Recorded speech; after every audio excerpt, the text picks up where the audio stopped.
दज्जाल के बारे में बहुत सारे हदीस हैं, लेकिन एक हदीस में हमें दज्जाल की एग्जैक्ट लोकेशन के बारे में बहुत सारे हिंट्स दिए गए हैं। और ये हदीस हम सब ने बार बार सुनी हुई है कि एक दिन भरी महफिल में रसूलुल्लाह सल्लल्लाहु अलैहि वसल्लम के पास एक ईसाई आया और उसने इस्लाम कबूल करके अपना वाक़या सुनाया कि मैं और कुछ लोग अरब से मशरिक की तरफ रवाना हुए। हम अभी रास्ते में ही थे कि अचानक समंदर का मौसम बदल गया और हमारी कश्ती अपने रास्ते से भटक गई।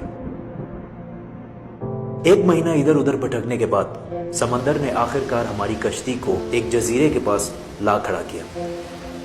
बड़ी कश्ती डॉक करके हम छोटी कश्तियों के जरिए उस जजीरे पे पहुंचे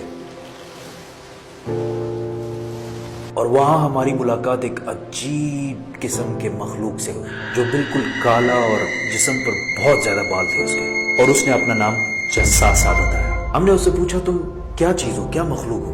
उसने बोला, मुझे छोड़ो, वो उधर एक मंदिर है, उधर जाओ, वहां एक शख्स तुम्हारा बहुत शिद्दत से इंतजार कर रहा है। अंदर हमने एक शख्स को जंजीर में बंधा हुआ देखा और उसने हमसे 3 सवाल पूछे कि मुझे बेसान के दरख्तों के बारे में बताओ, क्या उसमें कोई फ्रूट फल वगैरह है? हमने कहा बिल्कुल, वहाँ बहुत फ्रूट्स फल वगैरह है। उसने कहा बहुत जल्द वहाँ कुछ भी नहीं होगा। फिर उसने पूछा, मुझे लेक ऑफ तबरिया के बारे में बताओ, क्या उसमें पानी है या नहीं है? हमने कहा वहाँ पर बहुत पानी भरा हुआ। उसने कहा बहुत जल्द ये भी खुश्क हो जाएगा। और फिर उसने कहा, मुझे उस उम्मी पैगंबर के बारे में बताओ, क्या किया है उसने अभी तक? हमने बताया कि वो मक्का से निकलकर मदीना में आबाद हो चुका है।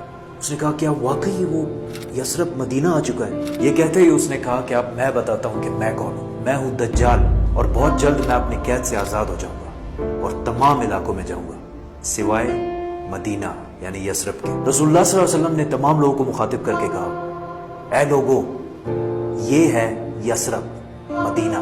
तमीम अद्दारी जो कह रहा है, मुझे उसमें सच्चाई नजर आ रही है। याद रखो, दज्जाल शाम के समंदर में है और ना यमन के समंदर में। और अपने हाथ से मशरिक की तरफ इशारा करके कहा, दज्जाल मशरिक में है, दज्जाल मशरिक में है, दज्जाल मशरिक में है।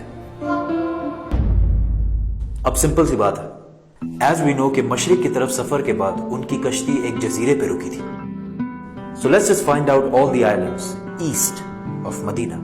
मदीना के ईस्ट में there is the famous Arabian sea और इसमें मेनली 4 जजीरे पाए जाते हैं। Lakshadweep island in India, Socotra island in Yemen, Masirah island in Oman and Astola in Pakistan. हदीस में क्लियरली फरमाया गया है कि दज्जाल यमन के समंदर में नहीं होगा, तो ये 2 आइलैंड्स तो निकल गए।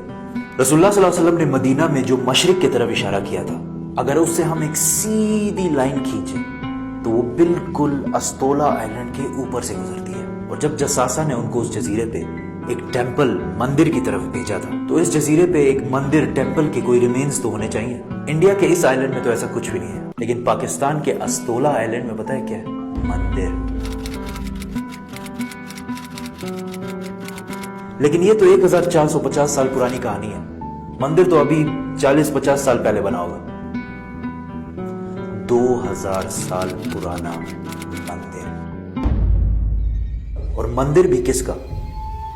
काली माता, हिंदुओं की सबसे खतरनाक और खौफनाक गॉडेस, देवी, जो दिखने में बहुत खौफनाक और जिसके जिस्म पर भी बहुत ज्यादा बाल है। कुछ याद आया? जस्सासा। उन सहाबियों ने जिस अजीब से मखलूक की बात की थी, वो बिल्कुल हिंदुओं के इस भगवान से मिलता जुलता है। लेकिन अगर आज आप अस्तोला आइलैंड जाए तो आपको दज्जाल नहीं मिलेगा। वो आजाद हुआ है या नहीं ये तो नहीं पता, लेकिन ये जो जस्सासा है, इसको गौर से देखें।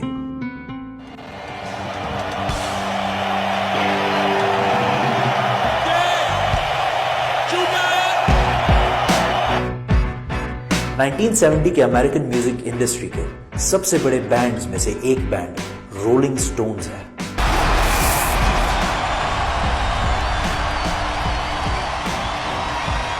जिसने अपना ये लोगो हिंदू गॉडेस काली माता से इंस्पायर होकर बनाया। और ये लोगो पिछले सदी के सबसे मशहूर लोगोज में से एक है। और रोलिंग स्टोन्स बैंड को one of the greatest of all time माना जाता है।